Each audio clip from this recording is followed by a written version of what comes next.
Bienvenido, Gabriel, ¿cómo estás? Muy bien, Juan Carlos. Muchísimas gracias por invitarme de nuevo a tu programa. Un placer que vuelvas a Mundo Insólito Radio y, cómo no, vamos a volvernos a esos misterios, a esos enigmas del clásico, por definirlo de algún modo, Egipto. Y hoy nos vamos a centrar en las llamadas 7 puertas de Egipto, en las 7 puertas del templo de Karnak. Gabriel. Pues sí, Juan Carlos, hoy vamos a viajar hacia la antigua Tebas, exactamente al Ipet Sut, que se llamaba antiguamente en egipcio, se llamaba el lugar más venerado.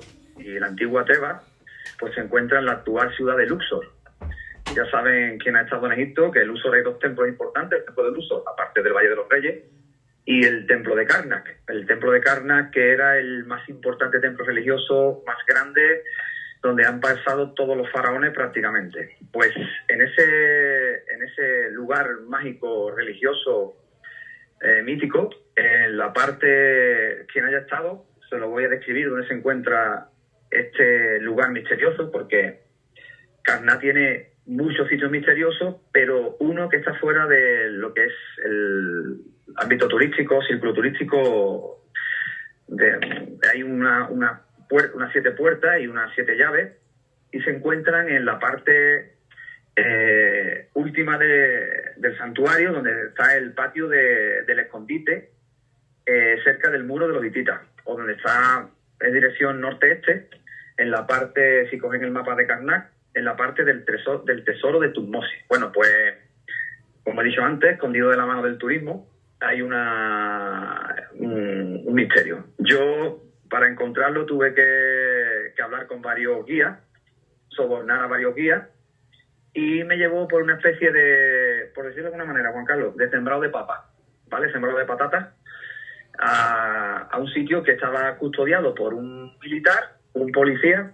Sabes que en Egipto los policías van como con ropa antigua, así muy... Sí, sí. Y allí mismo, pues, me resultaba extraño que aquello estuviera tan custodiado, ¿no? Porque entonces lo que encontramos cuando llega es una puerta muy antigua con una cadena oxidada, un candado, y por supuesto te hacen fulú, te hacen dame dinero si quieres que te abra. Tras previo pago, de no me acuerdo cuándo era, pero tuve que pagar a los 3, no solamente a uno. Me enseñaron aquel secreto y yo me quedé impresionado cuando vi 7 puertas. Si lo describo mal, que me perdonen los oyentes, pero es como 7 relieves que sobresalen desde la puerta más pequeña hasta la más grande. Es como las falsas puertas, pero con 7 dinteles, más o menos. Y detrás, justamente detrás de esa pared, se encontraba 7 llaves. 7 llaves. Aquello me resultó, misterioso, mítico, y lo que vi fue como, me estaban hablando como 7 llaves, 7 puertas. Como si hubiera una conexión entre el Anch, porque era la llave Anch, y 7 puertas, como me dio que pensar que eran 7 portales, por llamarlo de una manera, como Stargate, como la película Stargate. Pero claro, esos portales tenían que tener una llave. Estamos hablando, para que nos entendamos, que estamos hablando del misterio de las 7 puertas, que se relaciona, como has mencionado la película y la serie de Stargate, que se relaciona con el paso a otra dimensión mediante los nombres secretos de 7 dioses que la custodian. Mira, pues me ha dado una idea, pero no voy por ahí, Juan Carlos. Yo digo... Bueno, esto es una de las versiones que hay, ¿vale? Ya sabes que esto es muy subjetivo, podemos interpretarlo de 1000 maneras. Yo lo que vi ahí fue un argumento increíble para seguir relacionando las 7 Atlántidas. Es decir, yo lo que veía en esas 7 puertas es que me estaban diciendo que había 7 portales que conectaban con 7 Atlántidas. Sí. Lo que yo veía ahí era como un icono, como la famosa bombilla de Dendera, un icono que me decían que había 7 civilizaciones, 7 portales que podían estar conectados. Claro, aquella tarde le di muchas vueltas a aquel tema, hasta que, investigando en el templo de Dendera, encontré la supuesta llave. La supuesta llave que podría abrir aquellas 7 puertas. Y aquel aparato que abría aquellas 7 puertas, era el Sistrum. No sé si lo conoces. Sí. El Sistrum. Pues el Sistrum está representado sobre todo en el templo de Dendera y representa a la diosa Hathor y es una especie de sonajero que me llevó a que pensar que si suena en una frecuencia podría ser la frecuencia que abriera aquellas puertas representadas. No digo las 7 puertas, pero algunas puertas que estuvieran escondidas en Egipto para ir de una Atlántida a otra Atlántida. Suena locura, pero le vi una relación. Es más, con el tema del Sistrum, vi una relación con el diapasón. Es como viera una frecuencia y abriera esas puertas. Después, ese instrumento se quedó en la cultura egipcia como un instrumento musical.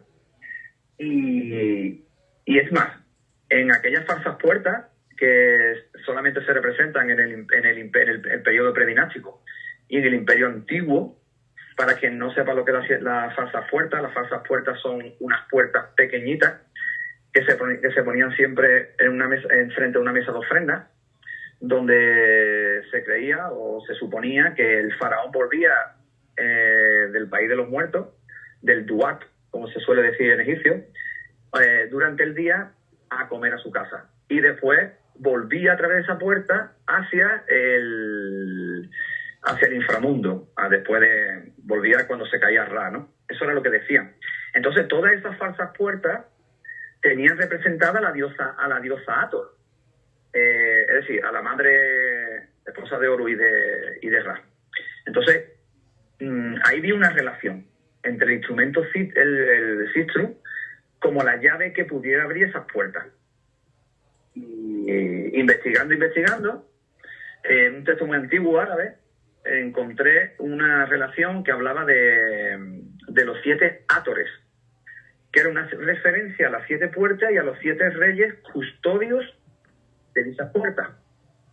Sí, encontré una relación entre unos reyes custodios, se llaman los 7 Hátores, las 7 puertas y 7 llaves. Y consideré que aquello era, como estamos hablando, puertas interdimensionales entre las 7 Atlántidas. Hombre, la historia oficial, más o menos, entre comillas, dice que están custodiadas por 7 divinidades femeninas. Cada una diferenciadas entre sí, si no recuerdo mal, por la vestimenta que utiliza.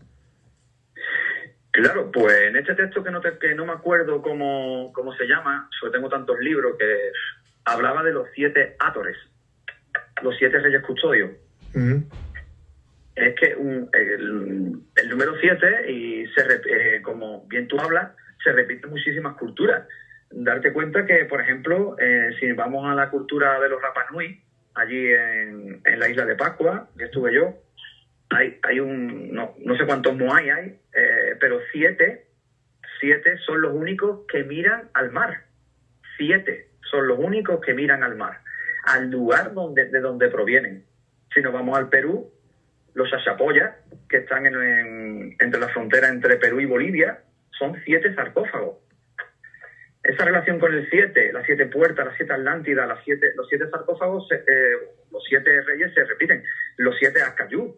No sé si conoces los Acayú. Sí, pero sin embargo estaba pensando yo, que hemos hablado de Karnak, Sí. Allí los recintos que tienen son 6, Sí. no son 7, ¿no? Sí. Lo que pasa que... No, claro, porque es el de la Monra, Montú, Mut, el templo de Jonsut, el de Opet, Sí. y el otro no. El de Pat. El de Paz. El de Paz es el 6º, pero ya no hay más, creo. Son 6, no son 7. Fíjate qué curioso. Pues otra curiosidad, que creo que tú has estado allí y la sabes también. Sí, yo estaba allí, por eso te lo digo. En el escarabajo, ¿sabes que hay un escarabajo? Por supuesto. Y a donde está el lago sagrado. Y tú sabes que hay que darle 7 vueltas. Así es. En árabe, Sabah Marrah. Cuando estuvimos allí con una árabe, yo decía Sabah Marrah, que son 7 veces. Ya hemos hablado también del escarabajo de Egipto aquí en Mundo Insólito Radio hace ya bastantes programas. Pero que ese tema, el que estamos hablando, es muy curioso, el número 7, y sobre todo el tema de las 7 puertas, las 7 vueltas, las 7 Atlántidas, es un tema que se repite y se repite siempre. Y ya te cuento, Juan Carlos, aquí yo lo tuve claro. Yo tuve que eran las siete puertas. Es más, aquella tarde estuve medio hablándolo con Juanjo. ¿Sabes quién es Juanjo, no? Juanjo Vallejo. Lo estuvimos hablando a través de vía Instagram, que se encuentra en Colombia. Y me resultó súper. Es más, yo creo que es uno de los misterios más extraños de Egipto. No se repite en otro. No, pero tú tienes que tener en cuenta que a nivel religioso, por ejemplo, por la explicación que se da, o más comúnmente aceptada, del predominio que estamos hablando del 7 en el contexto, pues en la religión se refiere o habla de los antiguos, que los antiguos venían en 7 planetas en el cielo. Los antiguos que venían, tú fíjate que estamos hablando de extraterrestres, esto aparece en la Biblia, no me lo estoy inventando yo y estoy hablando de memoria, ¿eh? Venían 7 planetas en el cielo y era el Sol, la Luna, Venus, Mercurio, Marte, Júpiter y Saturno. Ya los babilonios fueron uno de esos pueblos que asociaron el número 7 con los cuerpos celestes. Claro. O sea, que esto viene ya desde la antigüedad, desde hace muchísimo tiempo también. Incluso en la religión, ya te estoy diciendo, en la Biblia me parece que viene mencionado, porque esto lo he leído yo. Si no lo he leído en la Biblia, lo he tenido que leer en algún sitio parecido. Sí, pero date cuenta que la Biblia parte del año 1900 antes de Cristo. Sí, esto es mucho anterior, exacto, sí. Claro, y yo creo, porque claro, aquí estamos suponiendo, y es mi teoría, ¿no?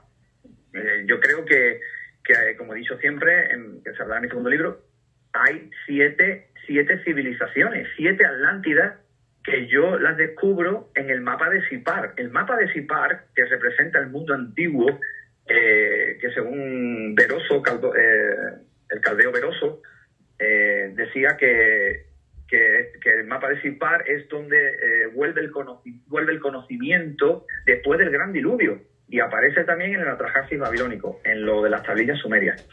Pero, curiosidad, volviendo al número 7, tiene 7 triángulos isósceles que cuando los arqueólogos han representado en ordenador el trozo que le falta, yo llegué a la conclusión de que señalaba 7 puntos en la Tierra. Y si tú coges el mapa de Sipar y los oyentes lo cogen, ven la interpretación que le han dado los arqueólogos, lo ponen en Bagdad, lo ponen en Irán y trazan unas líneas verticales, verán que pasa por muchos de los sitios más sagrados que tenemos.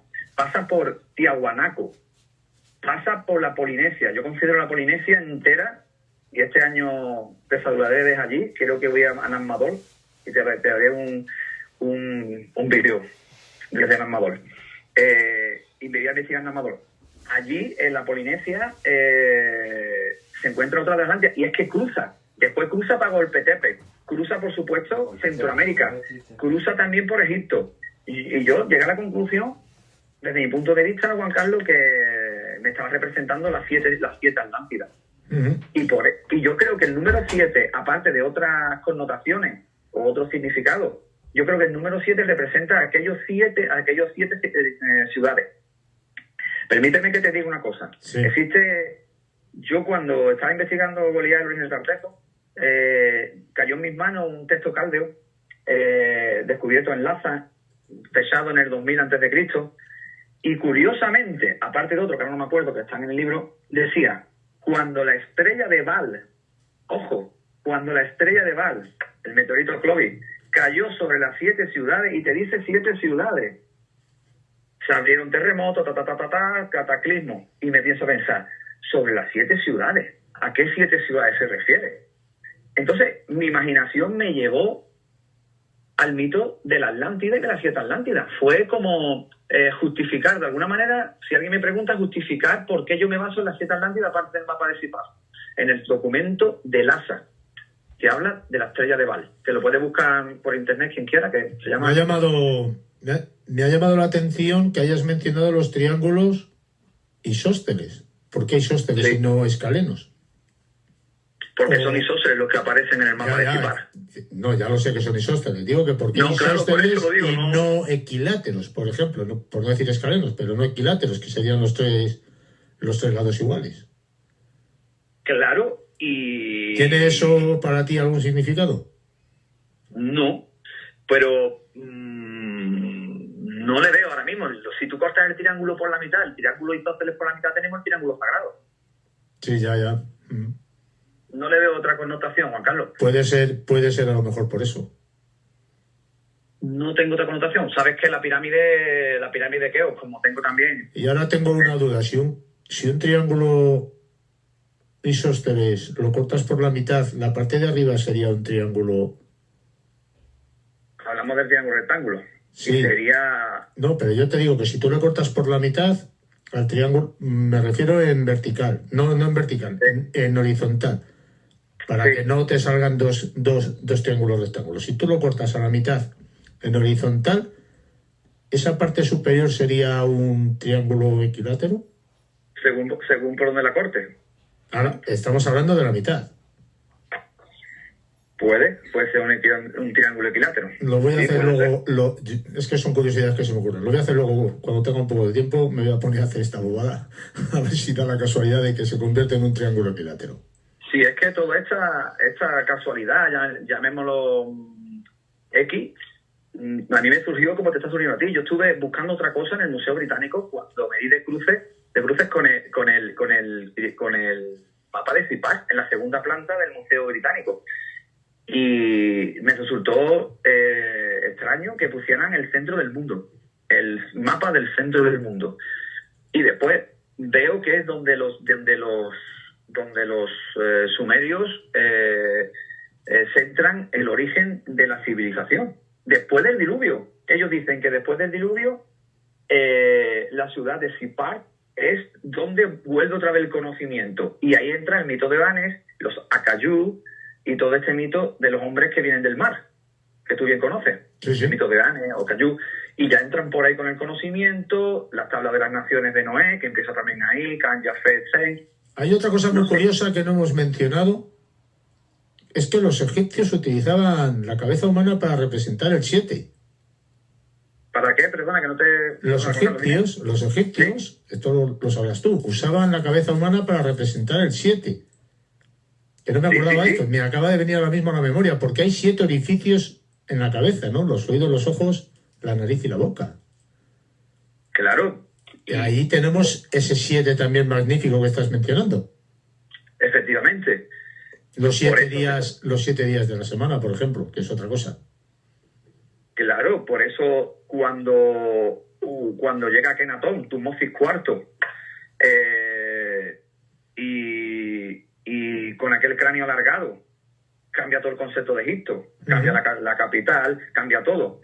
No sé si sabes que la cultura paraca es coetánea de la cultura de Akenatón, la cultura paraca de los cráneos alargados. Está en Nazca. Sí. Pues esa es coetánea. En Nazca, Perú, estamos hablando. Claro, coetánea de la época de Akenatón, el que considera mucho Moisés. Akenatón considera mucho Moisés, bueno, al revés. Muchos consideran a Akenatón a Moisés, el famoso Moisés. Y ese cambia todo lo que es el tema de Egipto y lo pone en Heliópolis, que después, cuando ya llega su hijo, Tutankamón, ya empieza otra vez lo que es ser politeísta. Entonces, es extraño, ¿no?, que este faraón quite todo lo que es el templo de Karna, el 7, y se vuelvan a otro paso. No sé si me explico. A otro nivel. ¿Sabes por qué? Por ejemplo, ya que se me ha metido en la cabeza hace un momento, ¿por qué hay 7 días en la semana? Porque según la psicología dice que 6 días es el periodo óptimo de tiempo para trabajar y el 7º para descansar. Eso es el Sabbat, el Sabbat del judío. Así es también. Así es, pero esto está a nivel psicológico, está también aceptado de este modo que te digo, ¿eh? Yo creo que, Juan Carlos, que el número 7 tiene que ver desde esas 7 civilizaciones. Y es más, yo todas esas cosas que me estás diciendo, en una parte del primer libro lo cuento. El tema del Sabbat, del 7, al 7º año descansará. Sabes que los judíos, yo estaba en Jerusalén y me quedé sin dinero, no pude ni cambiar dinero, porque el sábado, porque todo cierra. El sábado cierra todo y lo llevan, lo llevan a rajatabla. Y entonces también lo nombro. Los 7 días, todo este número 7 Y volviendo al tema de las 7 puertas y 7 llaves, yo ahí vi el origen de las 7 de 7 civilizaciones. Es como ¿por qué no 8 puertas? ¿Por qué no 9 puertas? ¿Por qué tiene que ser 7 puertas? Ese es el gran misterio que yo intento descubrir en la segunda parte, en el segundo libro. Tú sabes, por ejemplo, como curiosidad, que mentalmente hablando, el ser humano es capaz de memorizar 7 números más 2 o menos 2, pero 7 es el número que normalmente podemos ser capaces de memorizar para un corto espacio de tiempo y luego olvidarlos. Pues no tenía ni idea.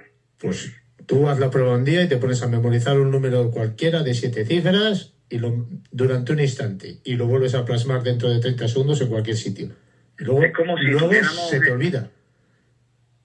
Es como si tuviéramos el 7 metido como si estuviera grabado desde una antigüedad, ¿no? ¿Me quieres decir? Es el número también de la buena suerte, considerado desde nuestros ancestros. Sí, es que por eso te digo que todo tiene una relación, incluso en los monumentos, como he dicho antes, en los monumentos como la isla de Pascua. El número 7, los siete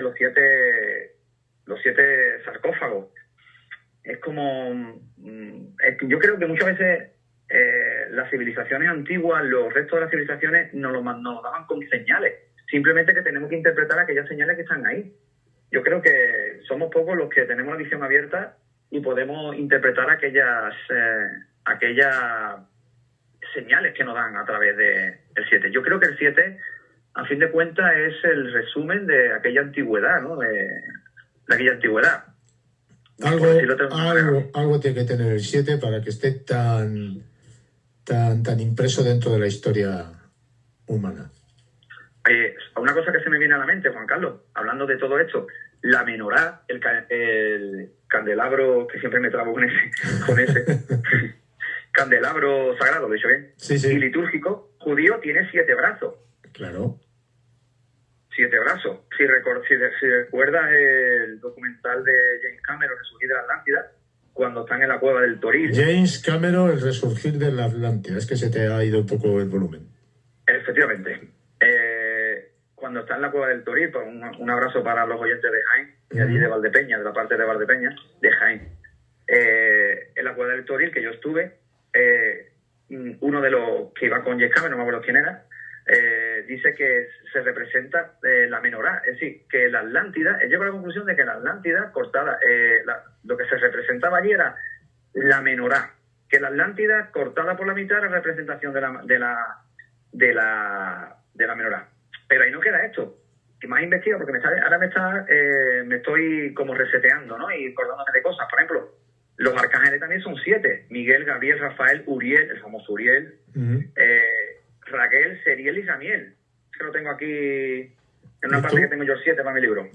Y tú fíjate que, por ejemplo, según los expertos en numerología, quienes estudian esos significados ocultos de los números y practican también, vamos a decirlo así, la adivinación, el 7 es un dígito mágico. Pues resulta casualidad de la suma, o sea, resulta no casualidad, es el resultado de la suma de los números 4, el número 4 que representa la Tierra con sus 4 elementos. Efectivamente. Y 4 puntos cardinales, que no se nos olvide, más el 3, que simboliza la percepción, haciendo del 7 pues esa totalidad del universo y su movimiento, evidentemente. Efectivamente. Y si te vas a la Biblia, que antes la hemos nombrado, sabes que 7 son las últimas plagas, 7 las bandejas de oro, 7 las montañas, 7 los reyes, 7 los tronos, 7 la cabeza, que sale en el libro casi del Apocalipsis. Y si te vas al mismo antiguo también, las 7 maravillas del mundo antiguo, ¿no? Se te ha olvidado decir los 7 dones del Espíritu Santo. Y, efectivamente. ¿Y qué me dices de 7 eran las maravillas de la antigüedad? 7. ¿Por qué no 8? ¿Por qué no eran 8 y eran 7? Y mirándolo desde ese punto de vista, no se me ha pasado por la cabeza dónde estaban las 7 maravillas. Si coinciden con las 7 puntas de la estrella de Sipar, del mapa de Sipar. Pues sería para investigar eso. Sí, es que me queda ahora mismo un poco, no sé si te digo, un poco, cuando me vienen las 7 maravillas, porque claro, tenemos Egipto, la otra era el Coloso de Rodas, el Faro de Alejandría, se me van algunas. Artemisa, Halicarnaso, ¿no? Mira, yo estaba pensando ahora que estamos hablando de la religión, que me venía a la cabeza también los 7 sellos, las 7 trompetas y las 7 copas Sí, sí. que aparecen en el Apocalipsis. Cierto. O sea, tú fíjate, ahí también está el 7 marcado, es impresionante, ¿no? Sí, en el libro de Apocalipsis aparece el número 7, pero que te vuelvo a repetir, es mi teoría, Juan Carlos, que yo creo que es como un icono del pasado, de aquellas 7 civilizaciones. Ya, pero tú fíjate, ahora que estamos haciendo memoria y nos hemos enrollado con el 7, en la literatura infantil también aparece Blancanieves y los 7 enanitos. Uah, si nos metemos en Blancanieves tenemos otro capítulo, ¿sabes? ¿Por qué no 6 y por qué no 20? Yo qué sé, 7. Y los 7 chakras, ¿no? Esos centros energéticos que te recorren desde la columna vertebral hacia abajo, desde la columnilla, quería decir, por la columna vertebral hacia abajo todo el cuerpo. Son 7 chakras, 7 centros energéticos. Pero vamos a volver al meollo de la cuestión porque nos estamos desvirtuando con el 7, que ya hemos hablado en este programa de ello, y sería para hacer otro programa. ¿Qué conclusión sacas tú, Gabriel, de aquella investigación que has realizado sobre ello, aparte de lo que ya has mencionado? No sé si tienes algún otro camino para intentar explicar aquello que encontraste allí.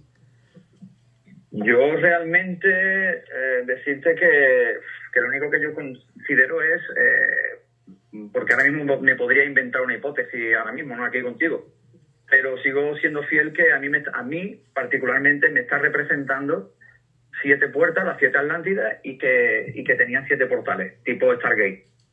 Quizás existan, quizás estén enterrados, quizás se hayan descubierto y no quieren que nos enteremos, pero yo estoy seguro de que aquello que yo encontré era un icono que nos están diciendo que cada puerta tiene una llave y que cada puerta se abría de una manera y que eran 7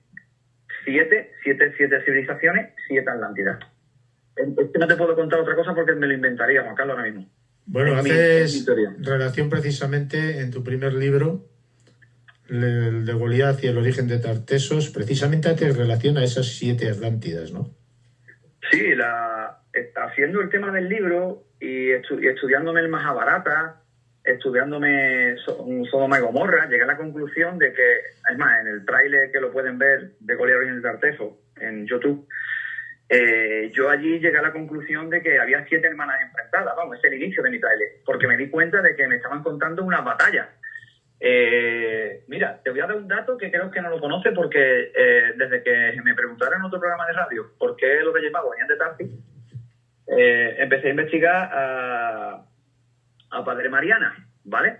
Pues si te digo que Padre Mariana, el primero que habla del tema de la historia de España, que es considerado por muchos, profesor de la Universidad de Salamanca, como uno de los padres de la historia, te invito a que te lo leas, porque el Padre Mariana dice que aquí hubo una batalla entre Osiris y Gerión, ¿vale?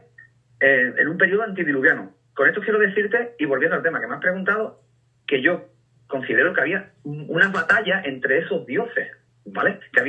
Por eso creo que eran las 7 Atlántidas, estaban enfrentadas por los textos del Mahabharata, por textos antiguos, por este autor que estoy contándote, que dan a que hubo una guerra y me juego y me mojo, mejor dicho, que ganaron los sumerios.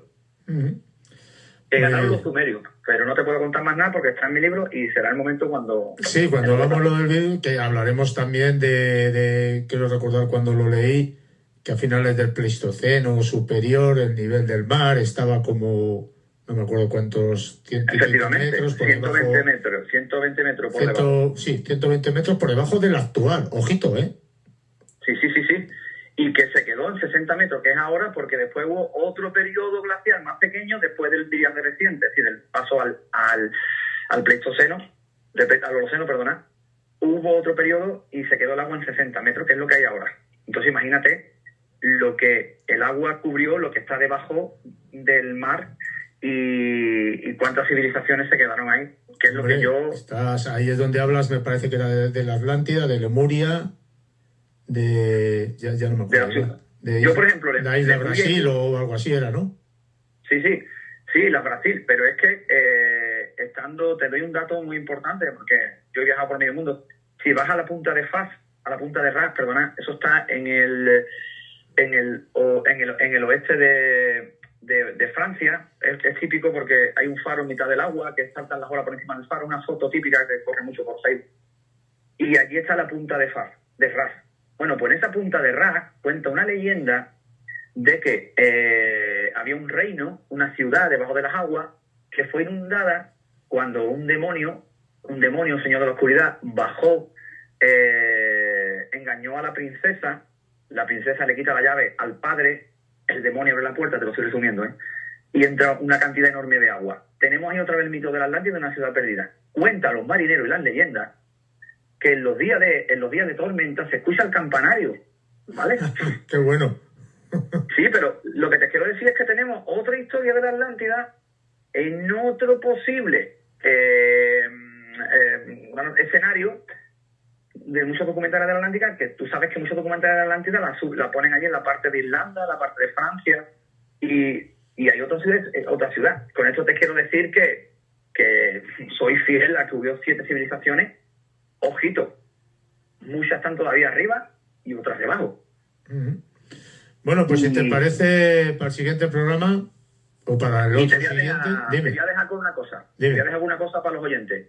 Yo considero, y lo dejamos para otro día, y me voy a mojar, pero como nunca me he dicho, con el diluvio hasta el cuello, que la pirámide de Keops, solo la pirámide de Keops, fue un sitio donde se guardó algún secreto, no sé si el arca, pero que fue como una especie de tanque donde se reservó algo cuando hubo el diluvio. Es decir, como que se preservó. Algo estaba dentro de la pirámide para que el diluvio no entrara el agua dentro de la pirámide. Tú has estado dentro, estamos hablando de la Gran Pirámide, ¿no? De la Gran Pirámide. Para mí la Gran Pirámide de las tres, la más grande, para aquellos que no sepan de cuál estamos hablando. ¿Tú has entrado dentro de esa Gran Pirámide?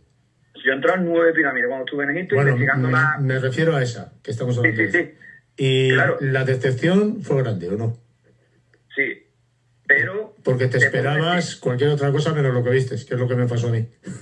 Sí, pero yo llegué a la conclusión, después de investigar 8 pirámides anteriores, que esa pirámide, tanto por dentro como por fuera, era de las más extrañas, porque ninguna de las que yo visité posteriormente se parecía al interior. Date cuenta que la Gran Pirámide, en la sala de la Gran Pirámide de Keops, es como una catedral, es muy grande, tiene 8 metros de galería. Algo extraño, ¿eh? Y que en las peanas que hay alrededor decían que ahí se colocaban dioses, estatuas de dioses. Pero yo considero que era un edificio estanco que durante la época del diluvio guardó el conocimiento. Pues no lo sé. El Arca de la Alianza, pues no lo sé. Lo importante también a destacar, me parece a mí, es la resonancia tremenda que tienen esos lugares por dentro, ¿eh? Eso es. ¿Tú has entrado, por ejemplo, en la pirámide escalonada? ¿Perdona, la pirámide? Escalonada. Sí, la de Soser. Sí. ¿Tú has entrado ahí? Sí, yo he estado. Tuve la gran suerte de entrar. Se inauguró en 2020. Bueno, lo vamos a dejar aquí porque nos estamos yendo por otros lares. Sí que volver a mencionar, que no me has dejado decírtelo, que gran parte de la cosa que hemos hablado hoy está en este libro que hemos mencionado antes, Goliat y el origen de los tartesos, de Gabriel Santana Lagarda, y que evidentemente cualquiera que lo quiera adquirir a un precio razonable, pues lo busca ahí por internet y ahí lo tenéis. De este libro hablaremos en su momento, ¿no? Porque a mí me choca, ¿no?, la frase que pones al principio del libro, que dice que todo historiador y no historiador debería leer. Y la verdad que es muy recomendable, porque tampoco es tan complicado de leer. Dice muchos datos, eso sí, hay cosas que a lo mejor hay que leerlas varias veces para coger toda la esencia de todos los datos que estás dando en ese momento, y hay cosas para la gente que no lo sabe, pues que tiene que documentarse de otro lado, porque cuando te metes, cuando te metes en determinadas, no voy a desgranar el libro porque lo vamos a hablar en su momento, cuando te metes en determinadas cosas tienes que ir a buscar que la información que tú estás aportando ahí pues viene de otro lado y tienes que buscar esa información. O sea, es un libro bastante espeso en ese sentido, muy fácil de leer, con una literatura bastante sencilla en este sentido para leer, pero que aporta para mí, y mi forma de ver las cosas, muchísima información importantísima para poder investigar. Gabriel, lo dejamos aquí, ¿te parece? Por supuesto. Pues Un placer. muchísimas gracias como siempre por todo y un fortísimo abrazo. Muchísimas gracias, Juan Carlos. Un abrazo para todos y para ti.